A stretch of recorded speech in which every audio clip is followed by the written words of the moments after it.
Shalom saudara yang terkasih di dalam Yesus Kristus. Bacaan kita hari ini akan kita ambil dari Roma 12 ayat 2 yang berkata, "Janganlah kamu menjadi serupa dengan dunia ini, tetapi berubahlah oleh pembaharuan budimu, sehingga kamu dapat membedakan manakah kehendak Allah, apa yang baik, yang berkenan kepada Allah, dan yang sempurna." Jadi dari bacaan ini kita tahu saudara bahwa kita setiap orang percaya akan mengalami perubahan pikiran, perubahan akal budi, di mana kita meninggalkan pikiran kita yang lama dan kita menyelaraskan pikiran kita dengan firman Tuhan. Dan hal ini dapat terjadi jika kita terus-menerus membaca dan merenungkan firman Tuhan. Tetapi ada kalanya meskipun kita sudah membaca dan merenungkan firman Tuhan, kerap kali kita melakukan kesalahan. Dan dulu ketika ini terjadi kepada saya, seringkali saya merasa tertuduh, saya merasa bersalah, dan saya merasa kemana firman yang saya baca selama ini? Kenapa seakan-akan firman itu tidak mempunyai efek apapun dalam kehidupan saya?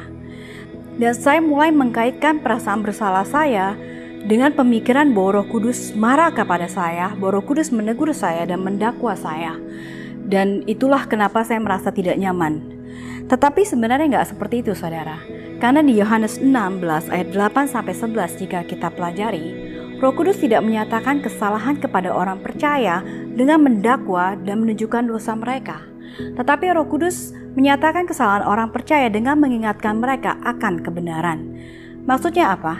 Roh Kudus mengingatkan kita bahwa kebenaran kita ini bersandar kepada kebenaran Allah, bahwa kita ini orang benar karena Allah benar dan karena apa yang sudah Allah lakukan dalam hidup kita. Dan Dia juga mengingatkan kepada kita bahwa kita mempunyai kuasa untuk hidup menjadi orang benar. Maka kita harus yakin dan percaya bahwa ketika kita kembali lagi kepada identitas kita dan siapa kita akan mampu untuk membenarkan kesalahan yang sudah kita lakukan. Saya akan memberikan sedikit ilustrasi dengan menggunakan Pilates sebagai ilustrasi, karena Tuhan sudah memberkati saya untuk menjadi pemilik dari satu studio Pilates studio di Jakarta. Tujuan dari Pilates ini adalah untuk supaya kita bisa memprogram pikiran kita sehingga pikiran kita ini aware sama body kita. Kita tahu ketika tubuh kita memiliki alignment yang salah sehingga kita bisa membenarkan. Dan banyakkan dari latihan-latihan Pilates yang memprogram pikiran itu adalah latihan-latihan yang basic, latihan-latihan yang fundamental. Di studio kita nggak masalah apakah klien kami adalah klien yang sudah berlatih bertahun-tahun ataukah yang baru 1 minggu berlatih.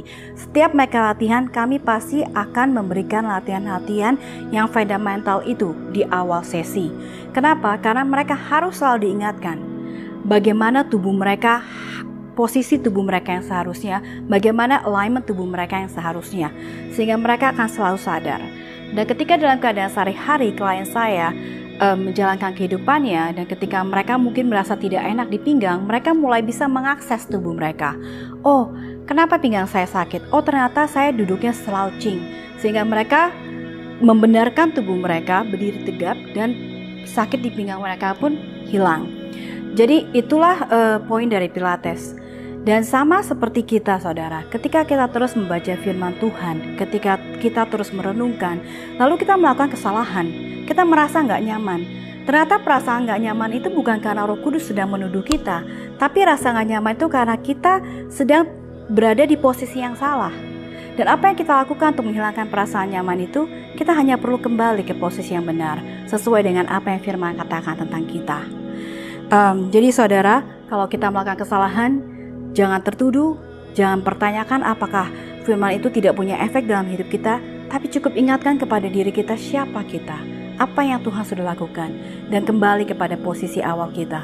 Dan bersama dengan Tuhan, kita pasti bisa membetulkan kesalahan yang terjadi karena kita percaya bahwa Tuhan mengerjakan segala sesuatu untuk mendatangkan kebaikan bagi kita.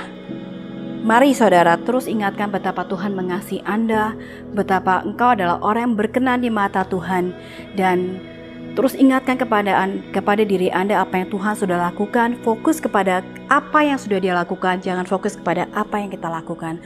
Maka kita akan menikmati perjalanan kita bersama dengan Tuhan Yesus. Shalom, Tuhan memberkati.